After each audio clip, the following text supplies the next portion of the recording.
You ever experience this?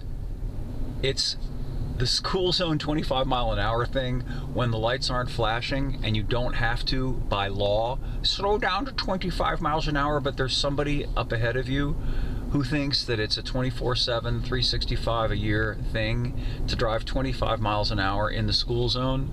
That's what I'm caught in right now. But that's not the thing I predominantly wanted to talk about this morning.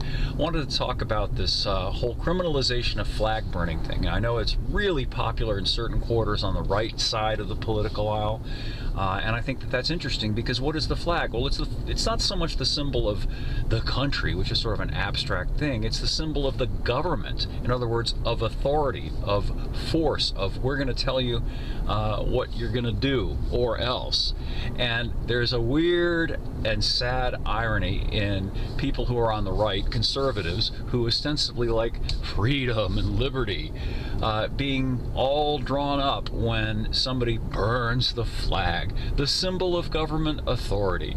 And isn't it also interesting that you can burn pretty much anything else, as you ought to be able to do? You know, you can burn the Bible if you want to, or the Quran.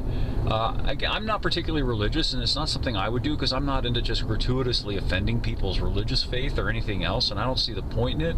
I see these kinds of things as like almost the same thing as a gorilla throwing poo at people, in that it's an animalistic thing to do.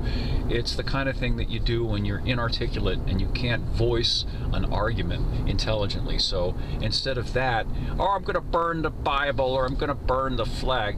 But all of that aside, at the end of the day, who cares if somebody burns a flag? Or rather, let me be more specific. Yeah, I get maybe you care in the sense that you like it or don't like it, but it shouldn't be something that is of any consequence in terms of the law. The idea that you can be arrested or put into prison or whatever because you burned a freaking flag, and consider how ridiculous that is. If there is a better example of a victimless crime, I don't know what it is. Who is harmed?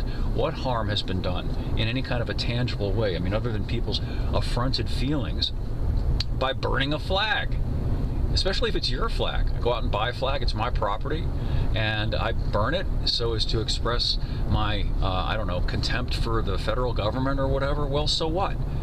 That's my right, at least it ought to be. I mean, it's a primitive form of speech, but it is speech, it is expression, and I know that a lot of people don't like it, and it's so frustrating to find that there are people on the right side of the aisle who are as opposed to free speech and free expression as the people on the left, who used to at least pretend that they were in favor of it, at least insofar as it benefited them, and then they changed their minds when it became problematic for them because they had to endure dealing with questions and facts they didn't like. Anyway, just wanted to offer up a few thoughts about that. More over at epautos.com, the web's best libertarian gearhead site. I hope you'll swing by and join in, and we'll have more for you again soon.